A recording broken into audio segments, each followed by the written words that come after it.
I know the truth. I didn't kill Lilly and Jack. I do believe that Daniel did not kill Lilly and Jack. However,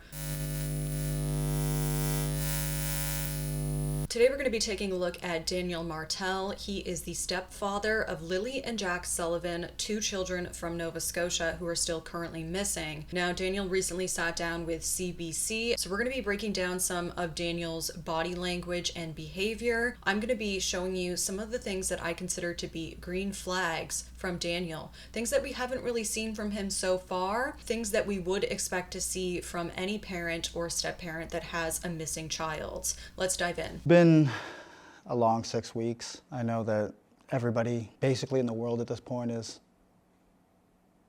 always wanting to know like what happened. So we have that initial exhale. That is a stress release. That is Daniel conveying his exhaustion around the past 6 weeks. Undoubtedly, Daniel has been under a lot of stress. Daniel does have a weird way of speaking at times, and I pointed this out in my last video. He often jumps from past and present tense. Everybody basically in the world at this point is always wanting to know like what happened. Now, in some situations, this can be a red flag, particularly when someone is recalling a story. If they're jumping between past and present tense, that could be the difference between them actually recalling a story that happened in the past versus retelling a story with some pieces that happened in the past, but some pieces that were made up in the present. From sadness to anger at this point. And I know the RCMP and major crimes are working around the clock trying to piece everything together, and I'm grateful for that.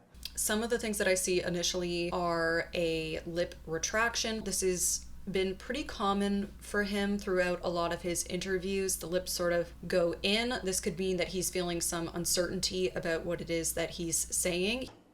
Piece everything together, and I'm grateful for that. So Daniel does a eye block gesture here. And when you see somebody doing an eye block, it usually means that they are trying to keep out information. It might be something that they don't want to see or hear or think about. You might have an encounter with a boss and they'll say, yeah, I know. They're literally creating a barrier with their eyelids to block out that information. Together. And I'm grateful for that. And all of these gestures are around when Daniel says, I know that everybody basically in the world at this point is, he doesn't quite finish the sentence there. Instead, he switches it and says, always wanted to know what happened. So that is a jump from present tense to past tense. Always wanted to know what happened. Now, we don't always wanted to know what happened because this case is still ongoing. People are living in the moment and we want to know what happened to those children. We still want to know what happened to them. So I do think that cluster of gestures is worth noting. I know this video is going to be focusing on Daniel's green flags. However, I do need to point out some of the things that I do find a little bit odd or suspicious. But it always leaves the question, 6 weeks has gone by, and we know at this point they're not in the woods. And where are they? There's a bit of an eye block gesture there, but he is nodding in agreement with what he's saying. That is a positive sign. That means that he's feeling congruent. His body language and gestures match the words that he's speaking. He's speaking on point. So that's a really positive thing to see from him. But it always leaves the question, 6 weeks has gone by, and we know at this point they're not in the woods. And where are they? So I do think that that is a positive question from Daniel. He's asking us, the audience, and the interviewer, where are they? We've looked. We know they're not in the woods now, so where are they? Did you feel in the beginning that they suspected you? Of course. The stepfather was always a prime suspect right off the beginning. You felt that from the beginning? Yeah. But you don't feel that now? No, I don't feel that at all. In this next segment, Daniel says, of course, the stepfather is always the prime suspect right from the beginning. We are able to see that Daniel does a tongue jut. You felt that from the beginning? Now, it's a really important gesture. It's around the idea of distaste. I no longer want that. I'm pushing it away. Okay, you mentioned you offered to take a polygraph test. How did that unfold? That unfolded in my favor. They obviously know I wasn't lying about anything. So Daniel says they obviously know I wasn't lying about anything. We do see a lot of confidence and security around that statement. There's no deviation from his baseline in this context. We don't see any shoulder shrugging, which is pretty common for Daniel when he's feeling uncertain. Everything stays fairly locked down. Were you nervous? Yeah, I was extremely nervous. Especially with the first question they asked you, did you kill Lilly and Jack?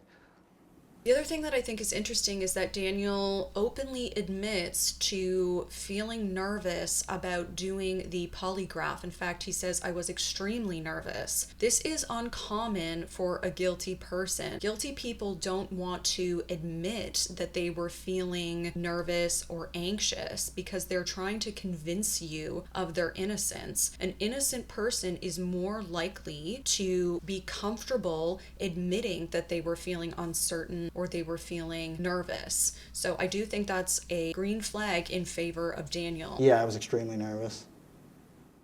Especially with the first question they asked you, did you kill Lilly and Jack? Daniel says he was feeling nervous, especially with the first questions. Did you kill Lilly and Jack? And we do see another eye block. We see a tongue jut. Especially with the first question they asked you, did you kill Lilly and Jack?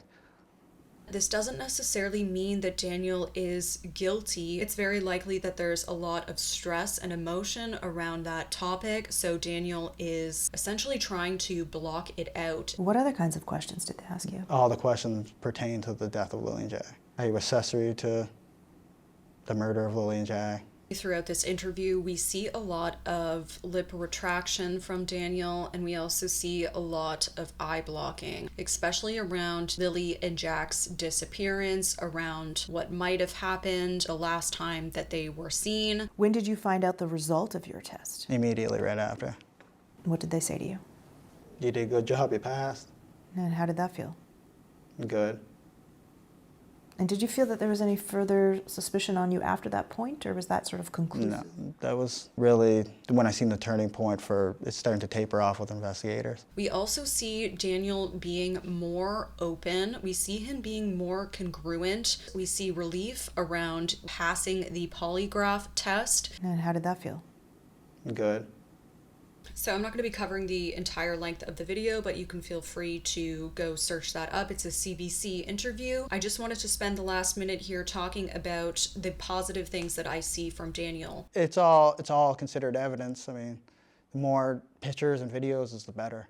We have Daniel saying the more pictures, the more videos, the better. Although we do see a slight tongue jut there. That is something worth noting. I don't know. Let me know what you think in the comments below about that. I like that he said the more photos and videos, the better. Let's hope that he truly believes that. He also speaks later about how he calls and talks to the RCMP. He's the one to initiate the phone calls. He's the one to tell them any small details that he thinks of. I think those are all positive things. He's obviously willing to be a very active person involved in the investigation. A lot of speculation is you killed the kids.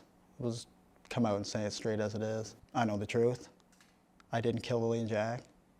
At the end here, we have him say, I know the truth, I didn't kill Lilly and Jack, and we see congruency with those gestures. Now, that doesn't mean that Daniel doesn't have some guilty knowledge about Lilly and Jack's disappearance, but he is being congruent when he says that. We don't see deviation from his baseline. We don't see any sort of indicators that he feels uncertain about that statement. I know the truth.